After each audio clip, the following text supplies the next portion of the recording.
చూడడానికి సరదాగా ఉన్న చాలా బాధ్యతాయుతమైనటువంటి పని. మనం ఒక అధికారంలో ఉన్నాం కాబట్టి అంతా మన ఇష్టం అన్నటువంటి రూట్లో కాకుండా, మనం ఆ పవర్‌లో ఉన్నప్పుడు దానికి తగిన రెస్పాన్సిబిలిటీ పాటించాలి అన్నటువంటి బాధ్యతాయుతమైనటువంటిది పోషించారు ఇవాళ పవన్ కళ్యాణ్, లోకేష్. మహిళలకు సంబంధించి ఉచిత బస్సు పథకం పెట్టారు. దాని ఇనాగరేషన్‌కి బస్సు ఎక్కారు. మహిళలకైతే ఫ్రీ గాని మగవాళ్ళకి కాదు కదా! దాంతోపాటు బస్సు ఎక్కినప్పుడు ఎవరైనా సరే టికెట్ తీసుకోవాలి. ఊరకనే కండక్టర్ చూడలేదనో లేకపోతే అట్లాగా వదిలేయకూడదు అనేటటువంటి బాధ్యతని నేర్పేటటువంటి ప్రయత్నం.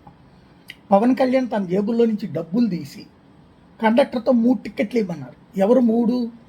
తనకి, లోకేష్‌కి, చంద్రబాబుకి. ముగ్గురికి 3 టికెట్లు ఇవ్వమని అడిగారు. ఆ 3 టికెట్లు ఇవ్వమని అడిగినప్పుడు లోకేష్ వెంటనే చాలా బాధ్యతగా, అంటే తమ్ముళ్ళు అంటాడు కదా, అన్న నేను ఇస్తానన్న పవన్ అన్న డబ్బులు, నువ్వొద్దు అని చెప్పి అంటాం. అంటే ఒక కుటుంబ బంధాలలో ఉండేటటువంటి తీయనిదనం, ఆ ప్రేమ, ఆప్యాయత, అభిమానం. అదే సందర్భంలో కుటుంబ పెద్దగా బాధ్యతలు, పెద్దన్న బాధ్యత, ఇటు తమ్ముడి అభిమానం, ఆప్యాయత అన్నీ కూడా ఆ ఒక్క ఇన్సిడెంట్లో కనిపించినాయి.